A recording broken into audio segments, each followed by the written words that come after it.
Unsure of your dream? Study abroad destination? Clear your doubts. Videsh Consult. Call 9676502888.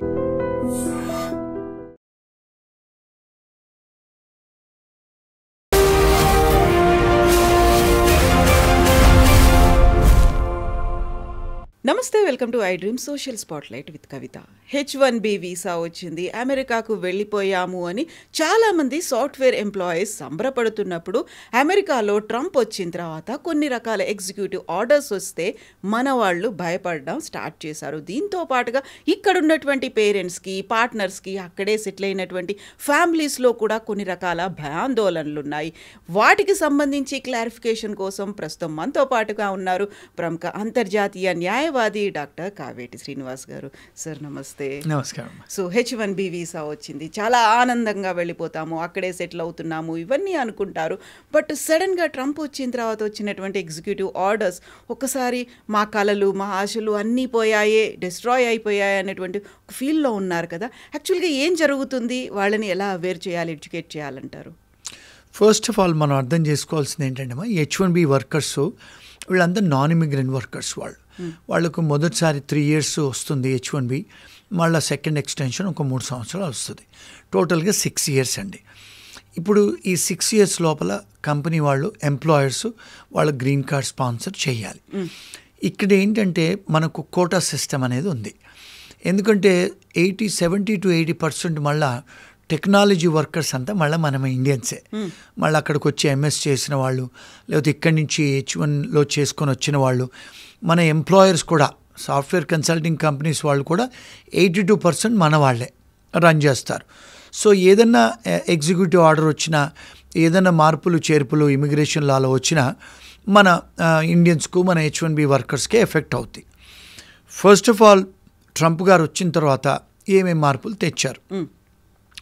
Most of the times ఏంటంటే ఈ H1B రావాలంటే ఈ మధ్యకాలంలో లాటరీలో సిస్టంలో ఉంది. అది ఇంకా లాటరీలోనే ఇప్పుడు కూడా కొనసాగుతుంది. రెండోది ఏం చేశారంటే ఆయన ట్రంప్ వచ్చిన తర్వాత ఆయన అంతకుముందు ఆయన అంటే ఎలక్షన్స్లో గెలవకముందు మనం కూడా ఆస్ట్రేలియా, ఇంగ్లాండు, న్యూజిలాండు వేరే కంట్రీస్ లాగా మెరిటోరియస్ సిస్టమ్ తెచ్చుకుందాం. మనం కూడా ఎవరిని పడితే వాళ్ళని తీసుకురావద్దు, మనం కూడా గ్రీన్ కార్డులు ఎవరైతే హైలీ ఎడ్యుకేటెడ్ పీపుల్ ఉంటారో మెరిట్ బేస్ సిస్టము, లేకపోతే వాళ్ళు హై ఇన్కమ్ పీపుల్ అంటే టాప్ ప్రొఫెషనల్స్ని మనం అమెరికాకు తెద్దాము, మన అమెరికన్ ఇమిగ్రేషన్లో కొంత మార్పులు చేర్పులు చేసుకుందామని చెప్పి అన్నారు వారు. ఆ నినాదంతోనే వారు గెలిచారు. ఒకటి. రెండోది ఏంటంటే వారు వచ్చిన తర్వాత ఏం చేశారంటే, అంటే ఎవరైతే హై శాలరీ పే చేసే వాళ్ళకే H1 చేయండి, ఎవరైతే హై ఎడ్యుకేటెడ్ ఉన్న వాళ్ళకే చేయండి అని తెచ్చారు. రెండోది ఏంటంటే ఇప్పుడు అక్కడికి వచ్చిన తర్వాత చాలామంది ఎంప్లాయీస్ ఇప్పుడు ఇక్కడి నుంచి ఎవరైతే వస్తారు కదండి, చాలామంది కొంతమంది నాట్ క్వాలిఫైడ్ పీపుల్ వస్తారు. అంటే వాళ్ళకు బేసికల్గా ఇంగ్లీష్ కూడా సరిగా రాదు, కొన్నిసార్లు IT స్కిల్స్ కూడా లేని వాళ్ళు వస్తారు. అక్కడికి వచ్చి డబ్బులు ఇచ్చి ఏదో H1 చేయించుకుంటారు. చాలామంది వచ్చి కంపెనీస్ పెట్టేసి వాళ్ళు కొన్ని అవకతవకలు చేస్తూ ఉంటారు. షెల్ కంపెనీలు చేస్తారు, అక్కడ జాబ్ ఉండదు, జాబ్ ఉన్నట్టు క్రియేట్ చేస్తారు. ఇలాంటివి చాలా జరుగుతున్నాయండి. అంటే నేను ఒకవేళ ఇది చెప్తే చాలామంది IT కంపెనీ ఓనర్లకు వాళ్ళకు సంతోషంగా ఉండరు. సో ఏం చేస్తున్నారంటే ఆయన ఏం చేశానంటే ఆడిట్ చేయండి, అంటే I9 ఎన్ఫోర్స్మెంట్ చేయండి. ఫామ్ I9 అంటే ఏమిటి అంటే ఎవరైతే నాన్ ఇమిగ్రెంట్ వర్కర్స్, స్టూడెంట్స్ ఎవరు వచ్చినా కూడా మీరు వాళ్ళకు అసలు ఉద్యోగం చేసే అర్హత ఉందా లేదా, ఒకవేళ అర్హత ఉంటే చెక్ చేయండి ఇమిగ్రేషన్తోని. రెండోది ఎంప్లాయర్స్ ఎవరైతే ఉన్నారో వాళ్ళకు అసలు నిజంగా ఆఫీసులు ఉన్నాయా, వాళ్ళకు అసలు నిజంగా ఎంప్లాయ్మెంట్ ఉందా, వాళ్ళకు అసలు ప్రాజెక్ట్స్ ఉన్నాయా, అసలు వాళ్ళు నిజంగానే ఎంప్లాయర్సా. చాలాసార్లు ఏం చేస్తున్నారంటే అండి కవిత గారు, ఇండియాలో ఉండి అమెరికాలో కంపెనీస్ నడిపిస్తారు ఆన్లైన్లో. మరి చాలామంది ఇండియాలో ఉన్నారు ఓనర్లు, మరి అసలు నిజంగా అసలు ఓనర్స్ అక్కడ ఉన్నారా, అసలు నిజంగా ఆఫీస్ ఉందా, వాళ్ళకి అసలు ఆఫీస్ స్పేస్ ఉందా, అంతమంది కూర్చునేటట్టు వాళ్ళ కంప్యూటర్లు, డెస్కులు ఉన్నాయా, అసలు నిజంగా వాళ్ళకి ప్రాజెక్ట్స్ ఉన్నాయా, అంటే బోనఫైడ్ ఎంప్లాయ్మెంట్ ఉందా లేదా, అవన్నీ చెక్ చేయండి, ఆడిట్ చేసి మీరు వాళ్ళకు వీసాలు ఇవ్వండి అని చెప్పి ఆయన పాలసీ తెచ్చారు. ఎగ్జిక్యూటివ్ అంటే ఆర్డర్తో పాటు ఎన్ఫోర్స్ చేయండి అని చెప్పారు. సో ఇవన్నీ మన వాళ్ళు చేసే అవకతవకలకి మన వాళ్ళు భయాలు పడతారు. ఎందుకు? ఉద్యోగం ఉందని చెప్తారు, H1 చేస్తారు, ఉద్యోగం ఉండదు. ఉద్యోగం మరి ఉన్నదని మీరు H1 చేశారు కదా, మరి ఎంప్లాయీకి మీరు ఒక ఆశ కలిగించారు, మరి వాళ్ళకి ఏదైనా ఉద్యోగం కలిగించో శాలరీ ఇవ్వాలి కదా, శాలరీలు ఇవ్వరు. శాలరీ ఇవ్వకపోతే మీకు పే స్టెప్స్ ఉండవు. పే స్టెప్స్ లేకపోతే మీరు ఒకవేళ వేరే వీసా మార్చుకోవాలన్నా, ఒకవేళ మీరు ఇండియాకి వచ్చి స్టాంపింగ్ చేయించుకోవాలన్నా, ఒకవేళ మీరు భార్య బిడ్డలను తెచ్చుకోవాలన్నా, లేకపోతే మీ ఫ్యామిలీని పిలిపించుకోవాలన్నా, లేకపోతే మీరు ట్రావెల్ చేయాలన్నా కూడా, లేకపోతే ఒక వేరే H1 చేసుకోవాలన్నా, లేకపోతే వేరే స్టూడెంట్ వీసా చేంజ్ చేసుకోవాలన్నా, మీ దగ్గర పే స్టెప్స్ లేకపోతే మీకు అర్హత లేదు. సో 90 days వరకే మీరు అక్కడ ఉండొచ్చు, అంటే ఉద్యోగం లేకుండా. కానీ మీకు పే స్టెప్స్ ఉండాలి, అంటే మీకు వాడు ఎంప్లాయర్ పే చేయాలి శాలరీ. ఇవన్నీ చేయరు వాళ్ళు. చేయనప్పుడు వీళ్ళకి అయ్యే ఇబ్బందులు ఇవన్నీ. సో అంటే ఆయన తీసుకొచ్చిన ఎగ్జిక్యూటివ్ ఆర్డర్ ఏంటంటే ఎన్ఫోర్స్ చేయండి అని ఒకటి. రెండోది ఏంటి, ఇప్పుడు ఎవరైతే హై శాలరీ ఉంటారో వాళ్ళకే ఉద్యోగాలు ఇవ్వండి. ఎవరైతే హై ప్రొఫెషనల్స్ ఉంటారో, అంటే వాళ్ళకి ఎవరైతే మంచి ఎక్స్పీరియన్స్ ఉంది వాళ్ళకే ఇవ్వండి వీసాలు, వాళ్ళని తీసుకొచ్చి పెట్టండి అని. ఇక్కడ ఏం ప్రాబ్లం అవుతుందంటే, చాలామంది స్టూడెంట్స్ వస్తారు కదండి ఇక్కడ MS చేయడానికి వస్తారు, లక్షలలో వేల మంది వస్తారు. వీళ్ళ వయసు ఏంటి? 23, 24. మరి 23, 24 ఏళ్ల వయసు అబ్బాయిలకి అమ్మాయిలకి మరి మీ రెజ్యూమేలో 7 సంవత్సరాలు 8 సంవత్సరాల వర్క్ ఎక్స్పీరియన్స్ ఉందా? అన్నీ ఫేక్ పెడతారు మన వాళ్ళు. మన ఎంప్లాయీస్ అలాగే ఉన్నారు, ఎంప్లాయర్స్ అలాగే ఉన్నారు. పెట్టేసి ఉద్యోగాల ప్రయత్నాలు చేస్తారు. అక్కడికి వెళ్ళినప్పుడు మీరు ఎక్కడికైతే ఉద్యోగం చేయడానికి వెళ్తారో క్లయింట్ దగ్గర మీరు పర్ఫామ్ చేయలేరు. మీ ఏజ్ 21, 22, 23. మరి 7-8 సంవత్సరాలు పెట్టి వేరే వాడితో ఇంటర్వ్యూ చేపించి అక్కడికి వెళ్తారు. వాళ్ళు ఏదైనా మాట్లాడితే మీకేం రాదు. సో ఇలాంటప్పుడు మరి వాళ్ళకు తెలుస్తుంది కదా ఇవన్నీ ఫేక్ అని. ఇవన్నిటిని కూడా స్ట్రిక్ట్ చేస్తున్నాడు. సో ఇవన్నీ ఓపెన్గా ఎవరు మాట్లాడరండి. ఇవన్నీ మనలాంటి వాళ్ళు చెప్తే జనాలకి కష్టం. అంటే కొంతమంది నన్ను కూడా క్రిటిసైజ్ చేస్తారు, ఆయన చాలా ఓపెన్గా చెప్తాడని. సో ట్రూత్ ఇస్ ట్రూత్ కదండి. ఇలాంటి అన్నీ చేసినప్పుడు కొన్నిసార్లు ఇమిగ్రేషన్ వాళ్ళు పట్టుకుంటున్నారు, ఎంప్లాయర్స్ని పట్టుకుంటున్నారు, ఎంప్లాయీస్ను పట్టుకుంటున్నారు. పట్టుకున్నప్పుడు వీళ్ళందరినీ అరెస్ట్ చేసి డిపోర్ట్ చేస్తున్నారు. ఈ విషయాలు మన ఫ్యామిలీస్కే కానీ మన హస్బెండ్స్కు, వైఫ్స్కు, మదర్ ఫాదర్స్కు చెప్పరు ఎందుకైంది ఇది అని. మీరు అంటే తెలుసుకోవాలి. మన పేరెంట్స్, మన ఫ్యామిలీస్ కూడా, వైఫ్సే కానీ హస్బెండ్స్నే కానీ తెలుసుకోవాలి మనం. ఏమండి మీరు ఎక్కడ జాబ్ చేస్తున్నారు, ఎంప్లాయర్ ఎవరు, ఆ ఎంప్లాయర్ గురించి రీసెర్చ్ చేశారా, అసలు వాళ్ళు ఆఫీస్కి వెళ్ళి చూసారా? నాకు చాలామంది కాల్ చేస్తారండి, నేను అడుగుతాను మీరు ఎక్కడ ఉన్నారంటే నేను కాలిఫోర్నియాలో ఉన్నాను సార్ అంటారు. మరి మీ ఎంప్లాయర్ ఎక్కడ ఉన్నారంటే న్యూజెర్సీ. మరి ఎప్పుడన్నా మీరు వెళ్ళి న్యూజెర్సీకి వెళ్ళి మీ ఎంప్లాయర్ ఆఫీస్కి వెళ్ళారా, చూసారంటే లేదు సార్ అంటారు. ఎందుకంటే నేను కాలిఫోర్నియాలో ఉన్నాను. మరి మీకు ఎంప్లాయర్ ఎలా తెలుసు అంటే ఫోన్లో, ఆన్లైన్లో. మరి అసలు వాడికి ఆఫీసే లేదు అక్కడ. ఫోన్ నంబర్ న్యూజెర్సీ అడ్రస్ ఉంటుంది, న్యూజెర్సీ ఫోన్ నంబర్ ఉంటుంది. ఆ మనిషి ఎక్కడో విజయవాడలో, గుడివాడలో, హైదరాబాద్లో కూర్చొని రన్ చేస్తుంటాడు. ఫోను ఇండియన్ టైమింగ్లో ఎత్తుతాడు, ఫోను అమెరికన్ టైమింగ్లో ఎత్తాడు. మరి నేను అడుగుతాను, మరి మీకు ఎలా తెలుసు, మీరు ఏమైనా రీసెర్చ్ చేశారా? తెలీదు, చేయలేదు. మరి ఇబ్బందులే కదా. H1కు డబ్బులు ఇస్తారు వీళ్ళు, ఇవ్వకూడదు బైలా. H1 చేయించుకుంటారు. H1 అయిన తర్వాత ఉద్యోగం ఉండదు అక్కడ ఉద్యోగం ఉండదు, పేరోల్ ఉండదు. మళ్ళీ 2-3 నెలలు 4 నెలలు అయిన తర్వాత వాడు ఎంప్లాయరు ఆన్సర్ ఇవ్వడు. సో ఇవన్నీ ఇబ్బందులు అయిన తర్వాత లాయర్ల చుట్టూ తిరుగుతారు. మేము ఏం చేయగలుగుతామండి అప్పుడు? సో మేము అడిగిన క్వశ్చన్స్కి ఆన్సర్స్ ఉండవు. So this is the repeated mistakes. అందరూ ఎంప్లాయర్స్ కూడా చేసే మిస్టేక్స్. సో ఇవన్నీ మనం జాగ్రత్తలు తీసుకునేటట్టయితే మనకి ఇబ్బందులు జరగవు. బై లా ఇవన్నీ మనం చూసుకునేటట్టు. ఇంకొకటి కూడా ఎంప్లాయీస్కి ఎక్కడ ప్రాబ్లం అవుతుందంటే, ఈ ఎంప్లాయర్స్ ఈ మధ్యకాలంలో చాలామంది బ్లాక్ లిస్టెడ్ ఎంప్లాయర్స్ ఉన్నారండి. అది డిపార్ట్మెంట్ ఆఫ్ లేబర్ వెబ్సైట్లో కూడా పెట్టున్నాయి. Even immigration and custom enforcement వెబ్సైట్లో కూడా ఆ ఎంప్లాయర్ డీటెయిల్స్ ఉన్నాయి. అవి ఫస్ట్ చెక్ చేసుకోవాలి మనం.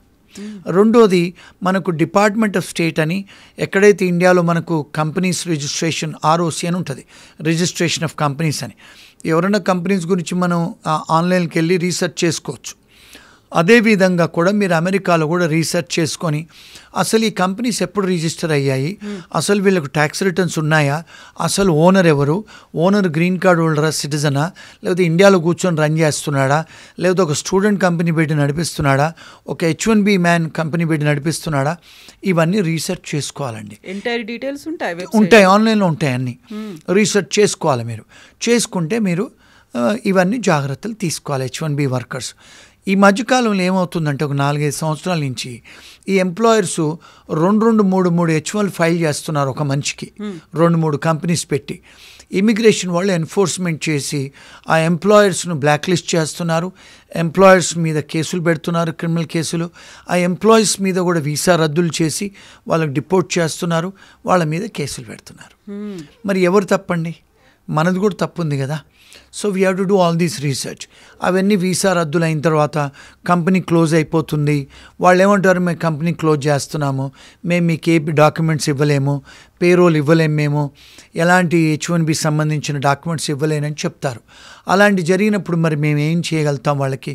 సో ఇవన్నీ కూడా కాషన్ తీసుకొని వాళ్ళు చెక్ చేసుకొని ఎంప్లాయర్ దగ్గర డాక్యుమెంట్స్ చేసుకొని వాళ్ళ ప్రొటెక్ట్ చేసుకోవాలి వాళ్ళ రైట్స్.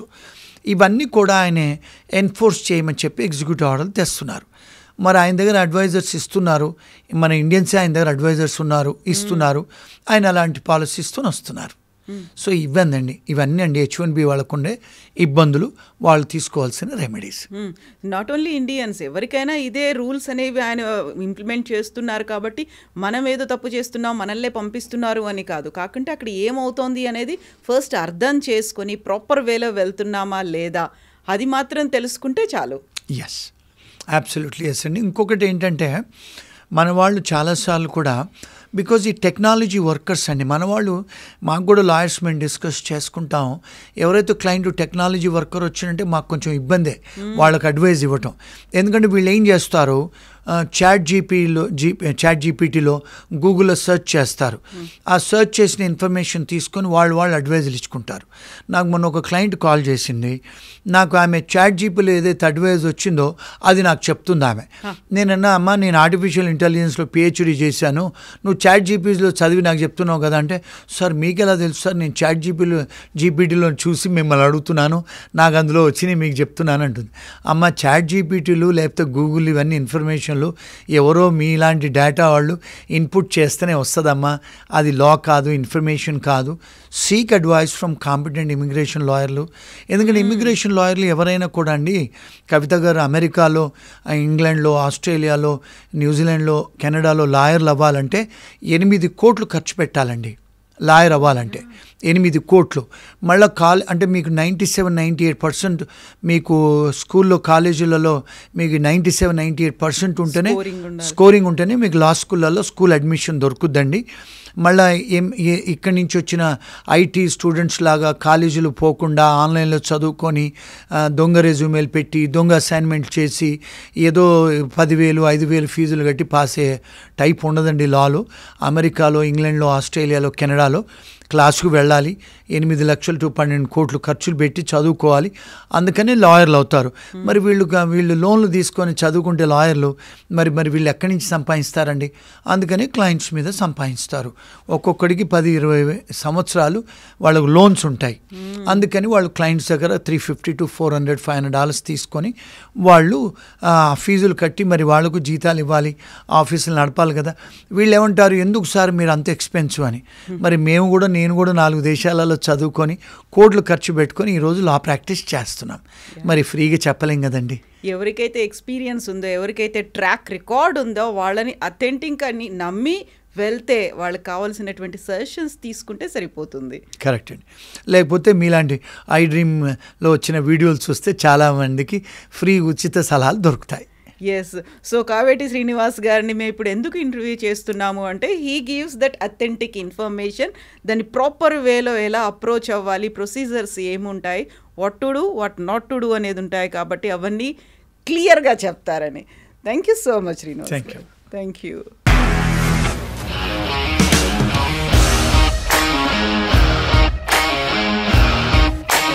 ఇండస్ట్రీలో కమిట్మెంట్ ఇష్యూస్ వస్తాయి, నీకు కూడా వచ్చినట్టు మార్నింగ్ తీసుకెళ్ళాలంటే కొట్టి పడేశాడు.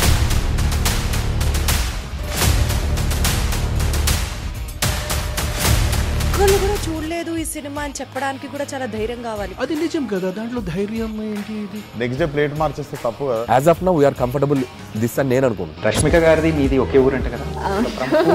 నీకు కోపం వచ్చిందంటే బాగా తిట్టేత్తరా? తిట్టేద్దామండి. నిజంగా గేమ్ ని ఎలా చేంజ్ చేయగలిగారు? ఏపీఎస్ఎఫ్సి వాళ్ళకి 6 నెలల్లో నేను 6 లక్షలు కట్టా. బిజినెస్ చేయాలనుకుంటే it is as difficult as riding a tiger.